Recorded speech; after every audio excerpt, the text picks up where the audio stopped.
Buenos días, queridos amigos, y bienvenidos a un nuevo vídeo, una nueva entrevista de Aventuras con Alberto. En el día de hoy me encuentro con Ángel Macià. Muy buenas, Ángel, ¿cómo estás?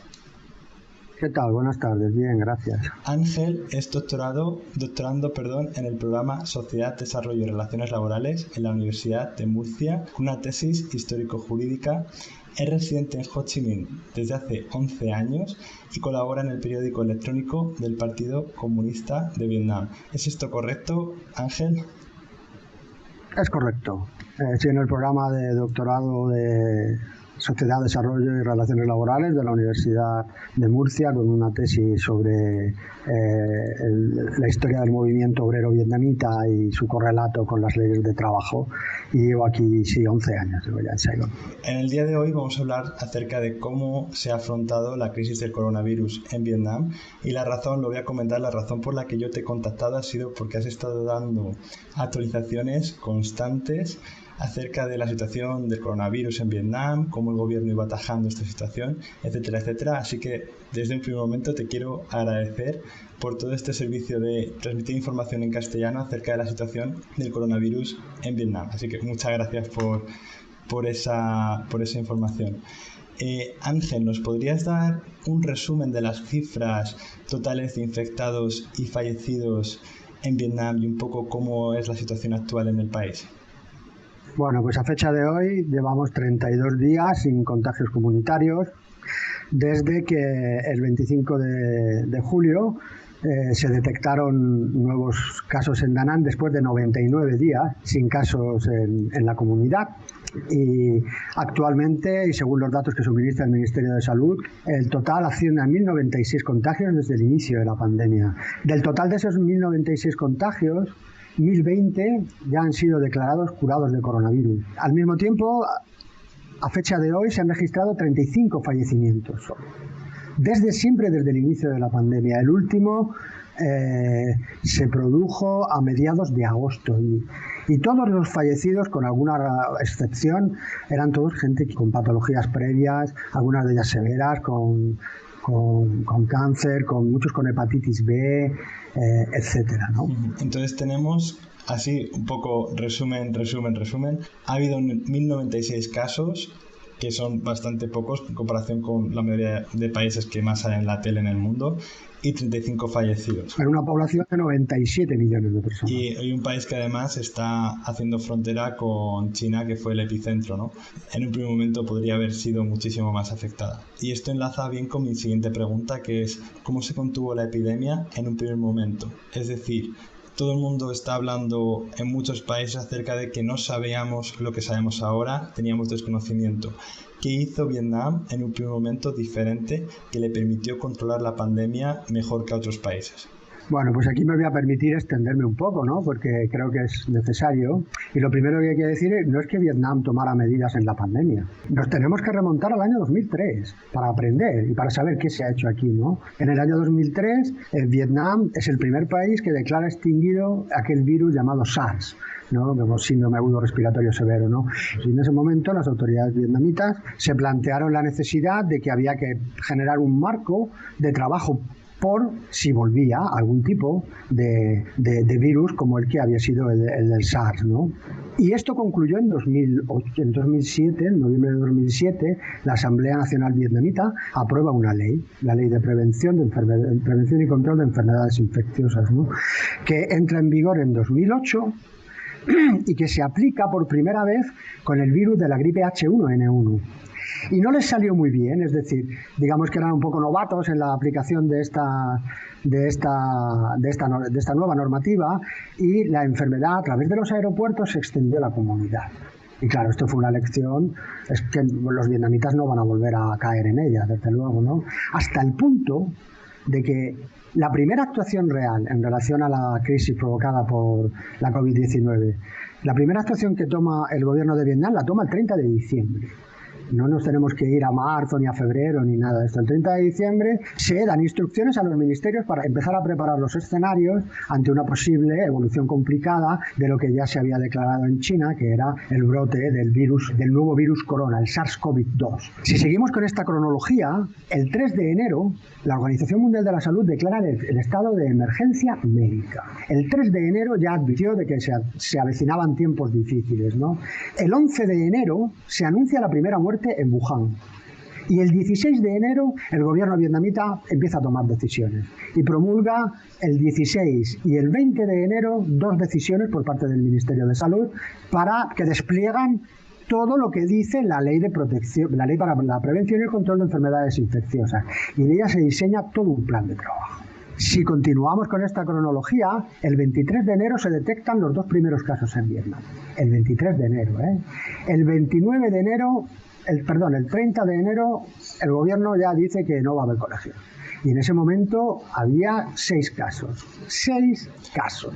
El 30 de enero, estamos hablando porque sí, febrero, no, marzo... Justamente estaba sintiendo un poco porque justamente yo eso lo viví. O sea, veníamos del año nuevo lunar, del TED, y íbamos a empezar clases de nuevo y yo no me volví a reincorporar porque el día 30 de enero, como bien dices, se cancelan las clases.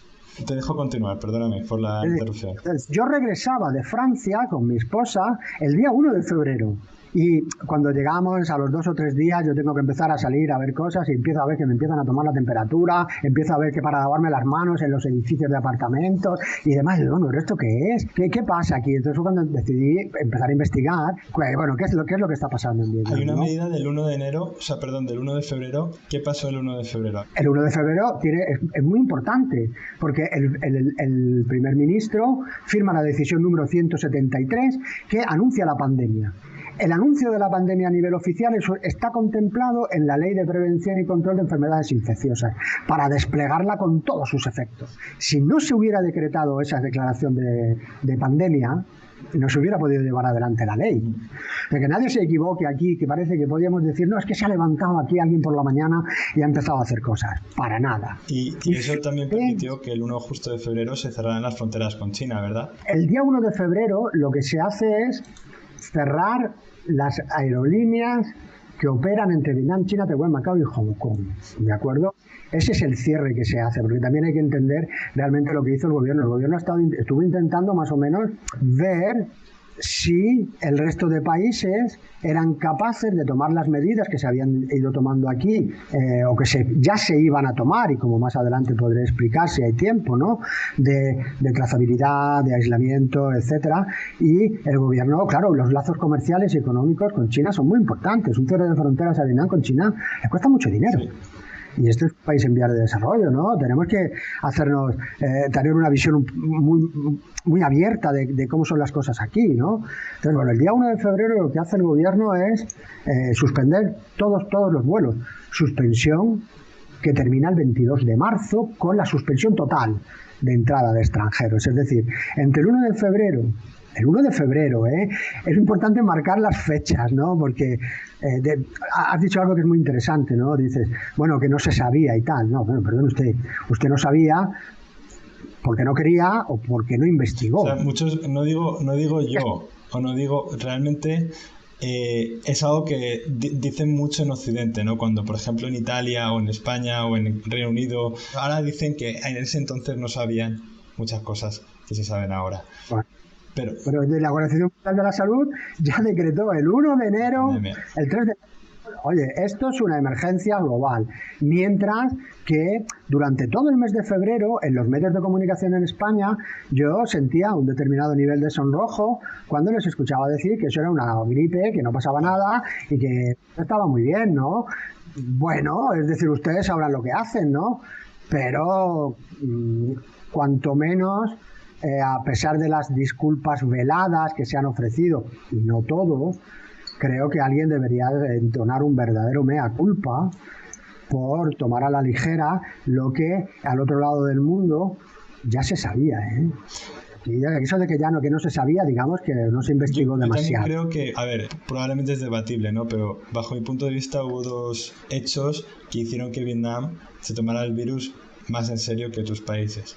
Y eso tú me puedes decir qué opinas acerca de mi suposición. Uno es el hecho de estar al lado de China. Es decir, el ver lo que está ocurriendo en el país vecino significa que Vietnam se da cuenta de la magnitud de lo que está ocurriendo y dice, esto nos puede pasar a nosotros en 5 minutos a no ser que tomamos medidas importantes. Y en segundo lugar, el hecho de que Vietnam tiene un sistema sanitario que no es el mejor del mundo. Es un sistema sanitario todavía en desarrollo, que muchas veces faltan medios a nivel local, no hay un número de camas, por ejemplo, de UCI tan alto como en otros países, y Vietnam probablemente dijo, es que como nos caiga una como está cayendo en China, podemos tener muchas dificultades para atender a todas las personas que pueden estar infectadas o pueden estar afectadas en la salud a nivel grave. Yo creo que esas dos cosas fueron bastante claves para entender Vietnam, las medidas, la rapidez de Vietnam a la hora de tomar medidas. Bueno, yo diría que lo de China pues puede ser cierto, ¿no? Pero en todo caso, ya no es que sea de China o no, sino de que durante todo el mes de febrero se descubre que las formas de transmisión de este virus. Y se sabe ya aquí, la verdad es que lo que sorprende es que se diga que allí no se sabía, porque si se sabía aquí o se sabía en Corea del Sur, o lo sabían los chinos, o lo sabían los taiwaneses, pues claro, es decir, cuesta un poco pensar de que, bueno, es que esto no se sabía. No es mi intención establecer una discusión y muchísimo menos generar determinado nivel de animadversión hacia las administraciones. No, pero la realidad es que Vietnam en 2003 diseña un marco preventivo, porque esta es la idea de Vietnam. Ya es cierto que el sistema sanitario vietnamita, pues como tú bien señalas, pues no es el mejor del mundo. Pero eso a los vietnamitas un poco como yo, me da la impresión de que les da un poco como igual, en el sentido de que tanto si su sistema sanitario es mejor o peor o regular, ellos parten de una idea de prevención, de prevenir que el virus se circule por la comunidad. Es decir, esa es la idea. Si viene de China, si no viene de China, claro, lógicamente el vecino es China, es muy poderoso, hay muchos lazos, las fronteras la frontera con China es una frontera muy permeable, porque es una frontera que se utiliza por mucha gente de forma irregular, porque es imposible controlar los pasos, los senderos a través de las montañas. Me parece una tarea imposible poder controlarlo todo. De hecho, la última infección comunitaria en la segunda hora, el caso 259, era una persona que entraba y salía de Vietnam hacia China porque pertenecía a una minoría étnica que para ellos las fronteras es una cosa que no saben muy bien qué es. Es muy difícil controlarlo, ¿no? Pero todo lo que preside las actuaciones del gobierno de Vietnam es la prevención. Y luego hay una cosa que también me gustaría señalar, ¿no? En el mundo occidental se ha generado una dicotomía que a mí me parece absolutamente falsa. Y es la dicotomía entre economía o salud. Y los vietnamitas nunca han aceptado eso. Los vietnamitas han cambiado la conjunción o por la conjunción y no es lo mismo. Hay que saber qué significan las palabras. No es lo mismo, bueno, pues o tenemos economía o tenemos salud, o decir, no, tenemos que tener economía y tenemos que tener salud, de tal manera que tenemos que diseñar las cosas para que esto siga funcionando. Vietnam es un país con medios precarios todavía. La gente puede pasar por dificultades que están muy lejos de las dificultades que podrían pasar las personas en España, pero muy lejos. Y entonces, claro, el gobierno, la estrategia preventiva es lo fundamental que se ha hecho aquí.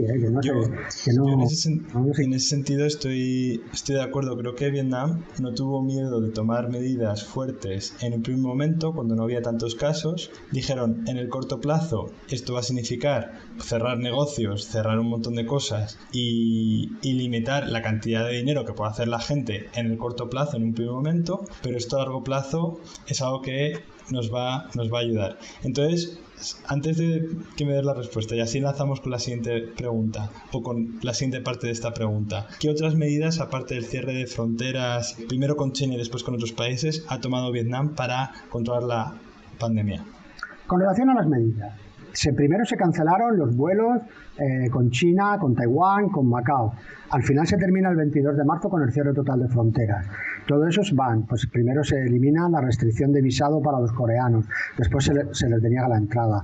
Pocos días después se produce la retirada de la exención de visado de 15 días para determinados países cuyos ciudadanos disfrutaban de ella, y termina el día 22. Vietnam, cuando detectó determinados contagios en una comunidad en el norte, en la comunidad de Long Han, lo que hace es cerrar la comunidad. totalmente cerrada. Es decir, Vietnam lo que hace es, detecta un foco, lo aísla y lo elimina. No lo controla, lo aísla y lo elimina. Esto significa que Vietnam, cuando encuentra un caso, digamos que acordona la zona, dice esta zona está en cuarentena, hasta que en esa zona desaparecen los casos en absoluto, momento en el cual se puede volver a abrir, ¿verdad? Bueno, ¿Esto es correcto? Digamos que la normativa se articula en torno a dos decisiones, ¿no? del primer ministro, ¿no? A dos directivas, la directiva 19 y la directiva 16. La directiva 19 supone la aplicación de la ley de prevención de pandemias y normativa relacionada, pero con un nivel menos restrictivo en relación al tipo de negocios que pueden funcionar, al número de personas que se reúnen en la calle. Y mira, te voy a poner en Da Nang, es decir, donde se originó el último brote, ¿no? El tercero. En Da Nang se detectan dos casos. Da Nang es la tercera ciudad de Vietnam, con 1.150.000 habitantes y es muy difícil decirlo, pero en ese momento con alrededor de 70.000 turistas, 80.000 turistas. Y más todo lo que hay al lado, en Hoi An, en Quang Tri, es decir, en lugares que son, digamos, lugares turísticos que estaban llenos de gente. En el plazo de 36 horas se detectan 16 contagios más y se cierra la ciudad. Se cierra la ciudad, pero se cierra la ciudad no de las maneras en las que se cierra la ciudad, como hemos visto en España con el estado de alarma. Es decir, un país que tiene un régimen peculiar, como es el régimen vietnamita para los occidentales, las restricciones de movilidad han sido menores, excepto en los lugares exactos donde, porque aquí cuando se detecta un foco se detecta el origen hasta el más mínimo detalle, es decir, hasta la casa donde vive la persona que ha sido identificada como portador del virus, hasta su casa, de tal manera que eso provoca que hay un anillo de aislamiento, que es esa comunidad. La División Administrativa de Vietnam define las comunas, que son unas determinadas áreas. Bueno, pues la comuna se cierra de una parte, a esta parte se cierra, y el resto de la ciudad lo que sufre es restricciones. Bueno, pues los negocios están cerrados, las fábricas algunas cierran y otras se tienen que adaptar a una normativa que se diseñó también para esto, no se pueden reunir más de 2 personas, pero los mercados estaban abiertos, las tiendas de conveniencia estaban abiertas, y la gente hacía pues, más o menos su vida, pero los bares estaban cerrados, los cafés estaban cerrados. La gente llevaba mascarilla también, ¿verdad? Eso estaba... Claro, esto aquí no se discute. Y otra cosa también que quería añadir era curioso que hacían como una reconstrucción de los movimientos de esa persona antes de ser diagnosticada. Es decir, yo recuerdo que en Hanoi, por ejemplo, a veces te venían mapas o te llegaban mapas por Facebook o por periódicos digitales y tal, que te decían, esta persona ha estado en esta calle, en este número, comprando el pan a esta hora. Esta persona ha estado en tal sitio haciendo tal otra cosa. Para que las personas que tengan riesgo de haber entrado en contacto con esa persona se pudieran o bien meter en cuarentena o bien por lo menos informar a las autoridades, decir, bueno, a lo mejor yo he podido estar en ese lugar en estas horas. Entonces es curioso... Eso es el rastreo. El rastreo alcanzaba a los movimientos de las personas hasta 3 y 4 días antes de haber sido persona detectada con la enfermedad, es decir, persona que se le ha realizado la prueba PCR y que se ha dicho que es portadora del virus. La trazabilidad llega hasta esos extremos.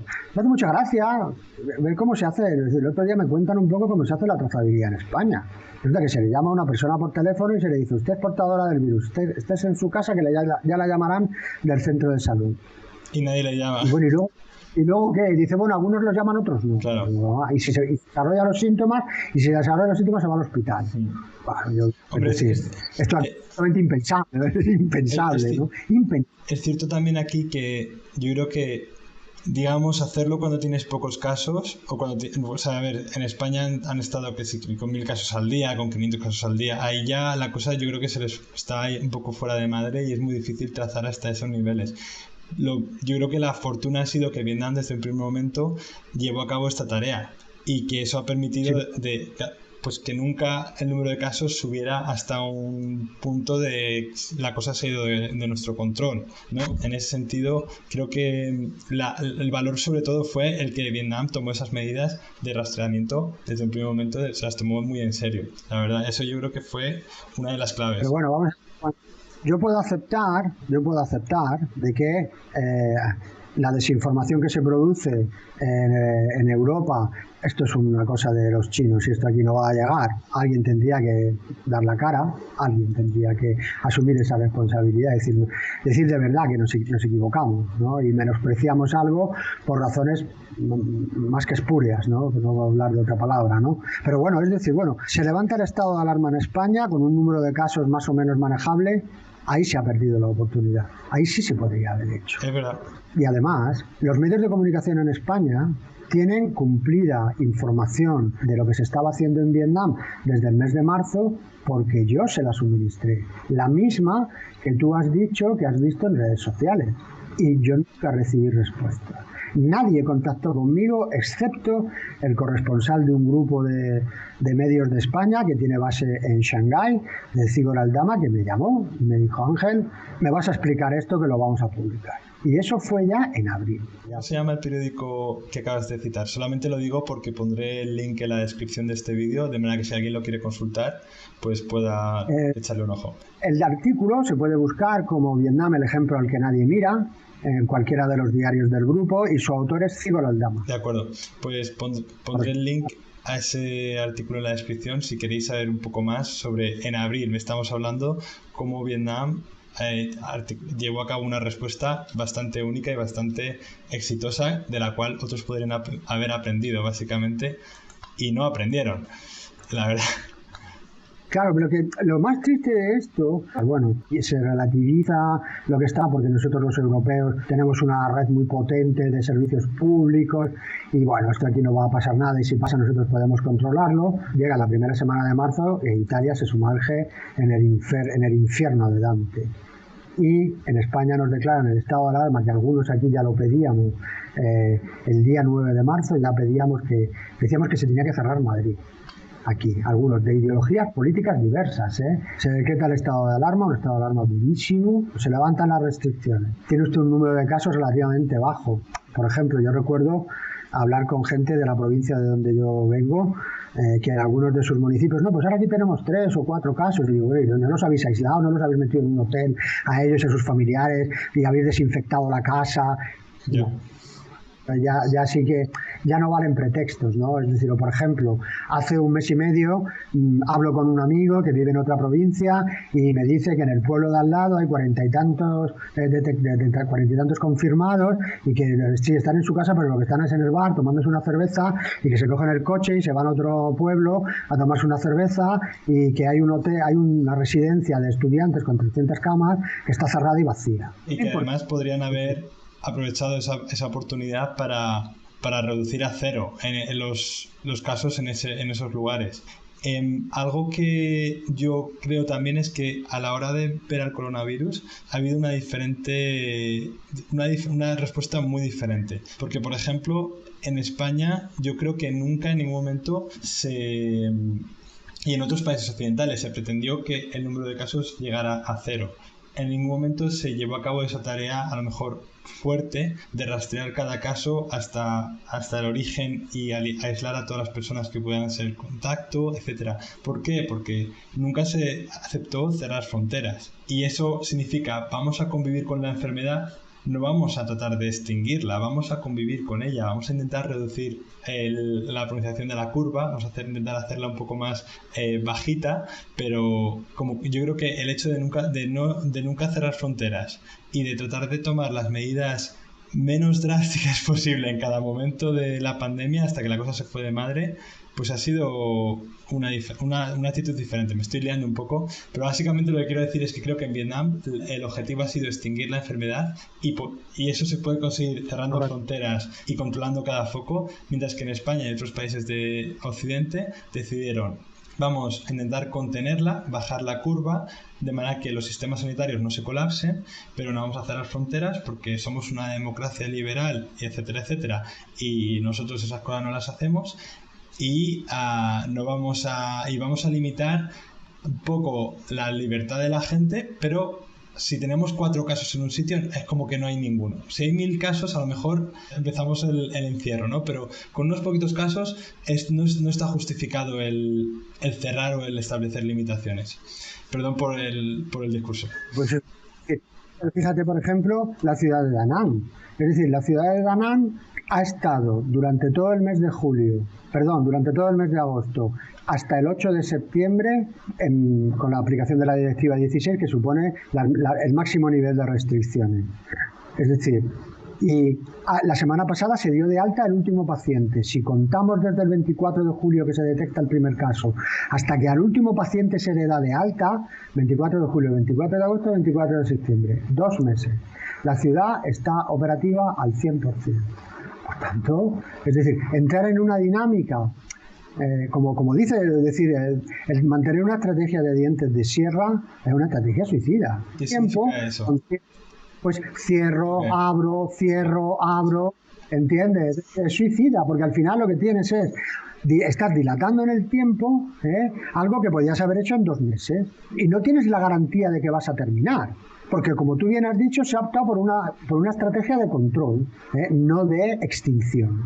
Que, volvemos a lo anterior, si tal, venga, en la primera no pudo ser, pero ahora, con el intervalo que ha habido, con pueblos y comarcas prácticamente sin contagios, no, hombre, esto no se tenía que haber permitido la segunda vez. Mirar a lo que ha hecho Vietnam hubiera sido lo más razonable. Porque además, ahora mismo las restricciones que están viviendo en determinados lugares de España no son diferentes a las que se han hecho allí. No son diferentes. Hay municipios enteros perimetrados.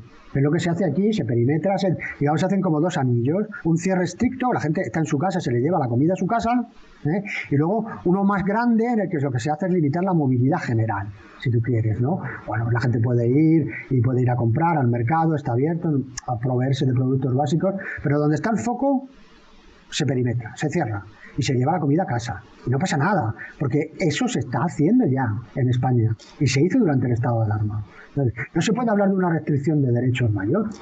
Yo creo que no, vaya, pero yo creo que la fecha de hoy no puede. Que esas medidas en Vietnam se tomaron cuando había muy pocos casos, lo que significó que se llevaron los casos a cero. A lo mejor se llevaron, imagínate una ciudad media de unos cuantos miles de habitantes, creo que era la primera que se puso en cuarentena, pues había 10 casos, esa zona se puso en cuarentena y bajaron a cero.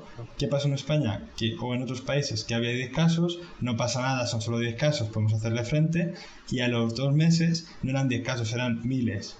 Y ahí es cuando se tomaron las medidas, y ahí, claro, bajarlo a cero era mucho más difícil. Y cuando se consiguió, dijeron, es que ahora tenemos 10 casos de nuevo, no hace falta tomar medidas tan fuertes ahora. O sea, ha sido un poco de tomarlo en el momento... Ha sido un poco ser reactivos más que activos, ¿no? Alguien podría haber mirado antes, esa es la realidad, ¿no? Alguien podría haber mirado qué es lo que se estaba haciendo en Vietnam. Alguien se hubiera ahorrado no solamente un montón de dinero, sino mucho sufrimiento. Mucho. Una pregunta.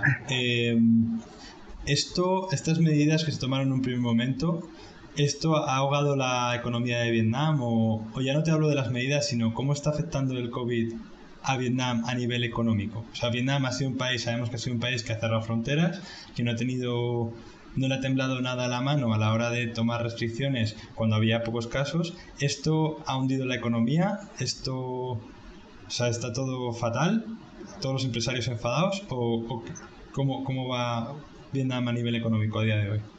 Bueno, en el sudeste asiático tenemos un problema importante de economía informal, de economía sumergida, no registrada, ¿no?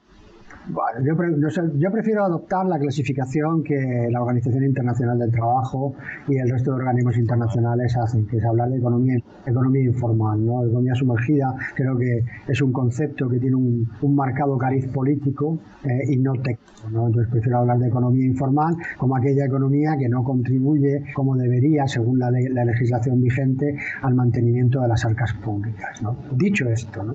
Una de las muchas medidas que tomó el gobierno de Vietnam fue emitir la Asamblea Nacional, a través del Ministerio de Trabajo, una ley de protección de los trabajadores, en la cual se daban subsidios directos. Tenemos que tener en cuenta cómo son los salarios de Vietnam es decir, ahora mismo los salarios de Vietnam pueden estar en el orden de 7 millones de dong, que puede ser como unos 300 euros al mes, unos $300 al mes, ¿no?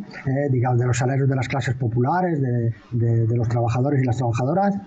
Y bueno, hay todo un paquete de ayudas para esto, hay un paquete de exenciones fiscales para las empresas, de reducción, de exención, de retraso en el pago de impuestos, como el impuesto sobre el valor añadido o el impuesto de sociedades, porque aquí también se pagan impuestos. Entonces, hay todo un paquete de medidas de protección social, de una parte.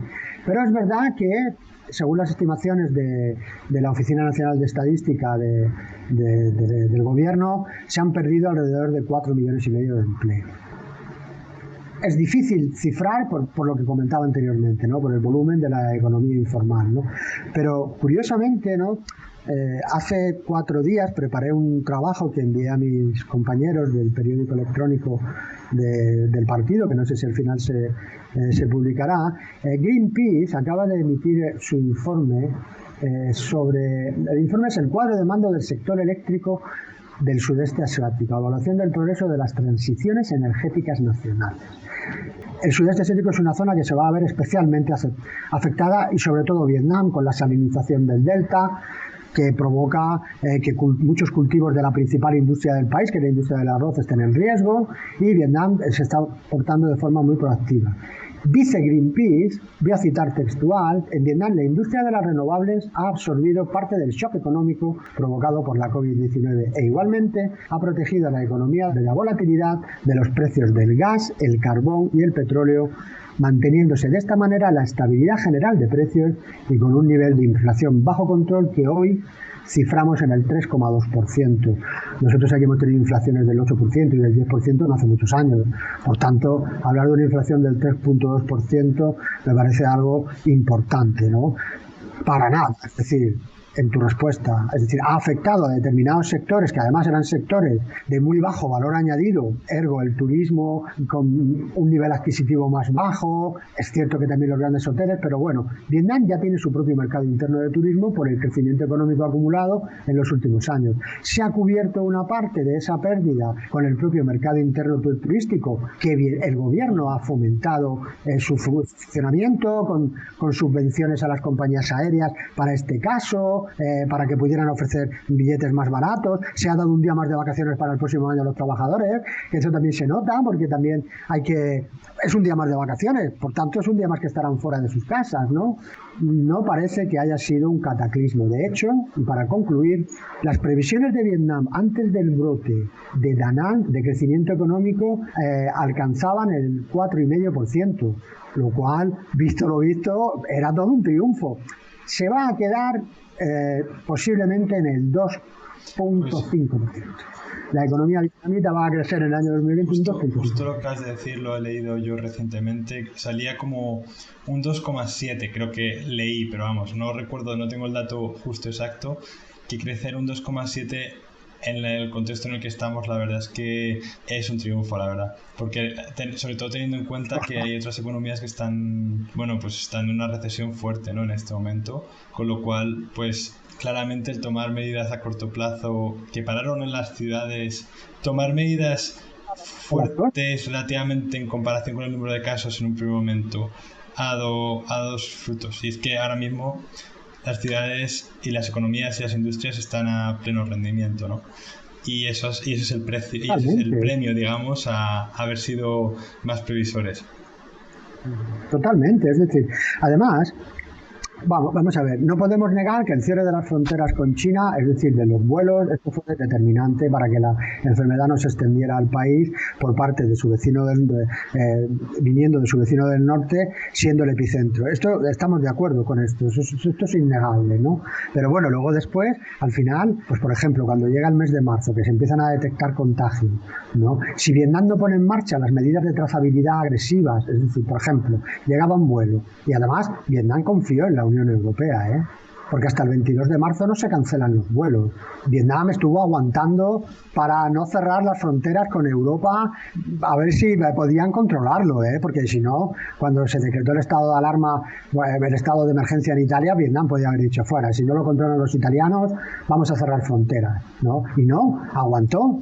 Y viendo que entraban vuelos, se detectaba un caso porque la gente le tomaban la temperatura, venía con fiebre o a los 3 días daba síntomas, le hacían la prueba, se publicaba un anuncio, se busca a las personas del vuelo K74. provenientes de que se pongan inmediatamente en contacto con su centro de salud más cercano. Eso, las redes sociales están inundadas. Llegaban los mensajes por teléfonos móviles, por aplicaciones de comunicaciones, por todo. Un trabajo, hay todo un ejército de gente trabajando en comunicación para que la ciudadanía esté permanentemente informada de lo que se está haciendo, ¿no? Pero bueno, al final decide cerrar las fronteras el día 22, pero se fió. Pero, claro, a medida que entraban casos provenientes de áreas epidémicas, pues Vietnam los rastreaba, los seguía, los rastreaba. Hay un caso que llegó un sueco y que se había paseado por medio país. Entonces, la historia está publicada, me la tengo publicada, de cómo van a los hoteles, a donde estuvo el tipo, luego resulta que se mudó a Hanoi, en Hanoi se sintió mal, llamaron los del hotel a los servicios médicos, se lo llevaron, como era sueco, se lo llevaron a un hospital internacional, el hotel cerrado, todo el mundo a la instalación de cuarentena, desinfectar el hotel. Es decir, eso se podía haber hecho en otros lugares. Por supuesto que se podía haber hecho. Y nunca se ha hecho. Nunca se ha hecho. Cuando se detecta un infectado o una persona contagiada, no se va a su casa y se desinfecta. No se va. Al final es una cuestión de seguridad nacional en el cual tienes que asegurarte al 100% de que esa persona no se va a ir por ahí, no se va a ir a tomar una cerveza, como hemos comentado antes, ¿no? Es una cuestión de Estado, digamos. O sea, es algo que, joder, puede ser, o sea, todo empezó con un caso, ¿no? Yo siempre lo pienso, todo empezó con un caso en China y al final ha pasado lo que ha pasado en el mundo, con lo cual cada caso, yo creo que en ese sentido Vietnam estuvo acertado en tratar cada caso como si fuera el epicentro de la epidemia dentro del país, ¿no? Ya viéndolo con la perspectiva de estar estudiando todo esto desde mediados, desde los primeros días de febrero, ya se han afinado mucho los sistemas.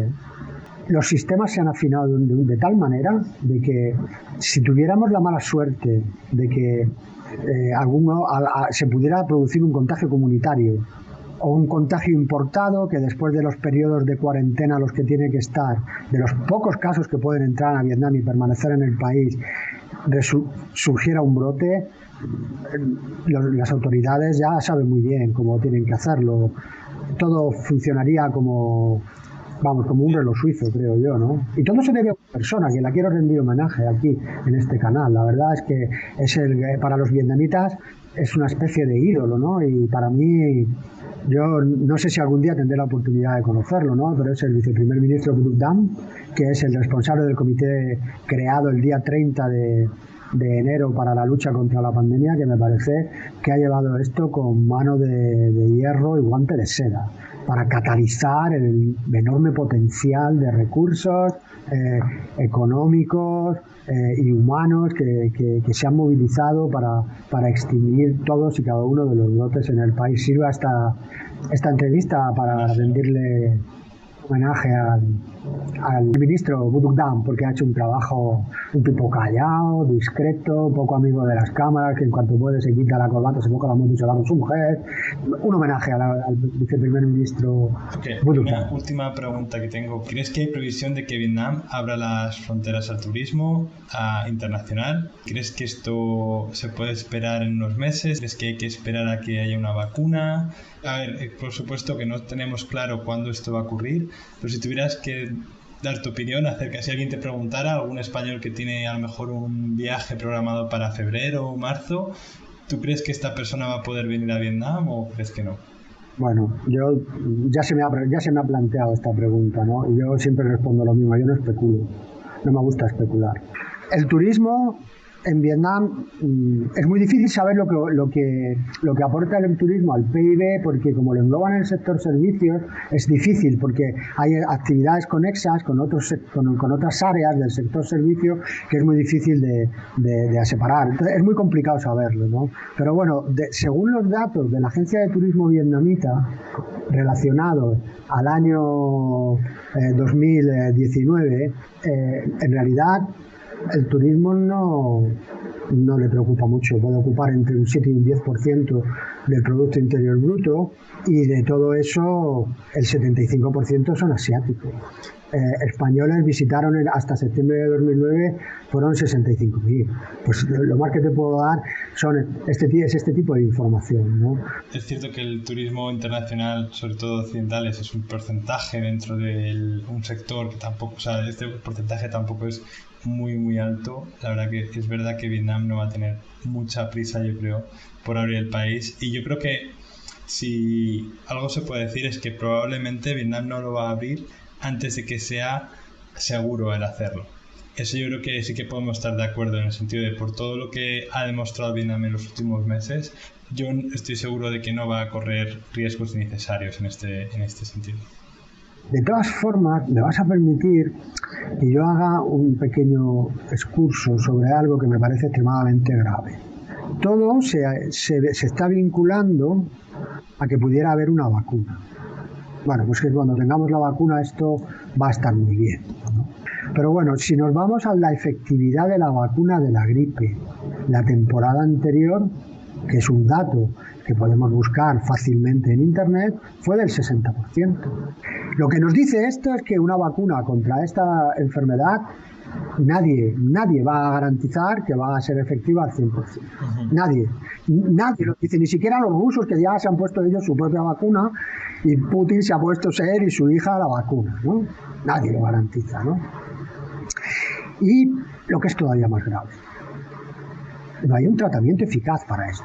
No se olvide aquí esto. Es decir, usted tiene la gripe, usted se va al médico, le da a usted su cóctel de medicinas que son apropiadas para esto, y usted se va a su casa y en 3 o 4 días usted empieza a funcionar, porque hay un tratamiento testado y efectivo. No hay un tratamiento para esta variante del virus corona. Cada paciente se le administra en función de la respuesta que da a determinados medicamentos. Pero no hay un tratamiento estándar.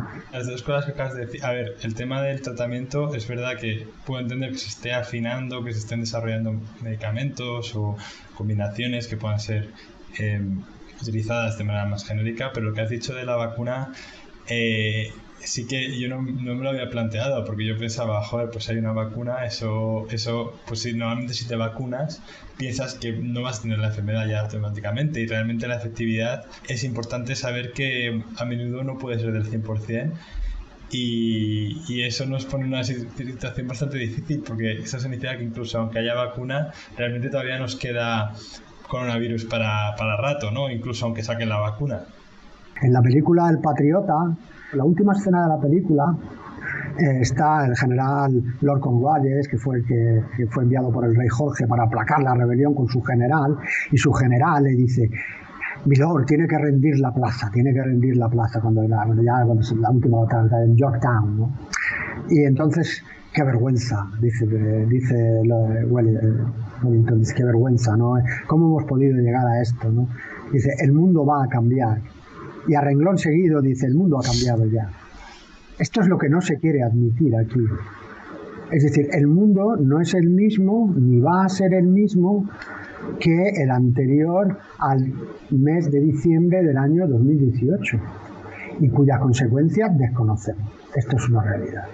Desconocemos. Las consecuencias que va a tener la aparición de este coronavirus realmente no, es muy difícil de prever, ¿no? El mundo de los viajes creo que va a sufrir una reestructuración, y el mundo de la sanidad. Decías algo antes muy interesante, que Vietnam no es un país con un sistema sanitario potente, ¿no? Bueno, pues durante esta pandemia lo que ha hecho Vietnam ha sido desarrollar todo un sistema para telemedicina, para llegar a los lugares más recónditos de este país. Como tú bien sabes, aquí llegar a determinados lugares cuesta. Es difícil, ¿no? Es muy difícil, ¿no? Porque las carreteras son malas, porque te cae el monzón y te cae una manta de agua que te dice, bueno, pues ya parará, ¿no? Ya parará esto, ¿no? Bueno, pues ahora mismo ya lugares muy remotos han sido conectados a través de telemedicina.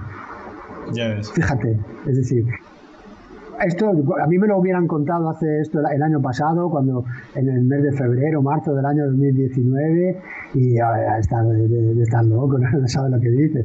Pues sí, es decir, fíjate en eso, es decir, todo va a cambiar. Todo va a cambiar. Yo creo que han sido muy inteligentes a la hora de tomar decisiones, se han decantado por decisiones muchas veces baratas y efectivas, o sea, más que decir, bueno, tenemos un sistema sanitario de la leche, esperamos a que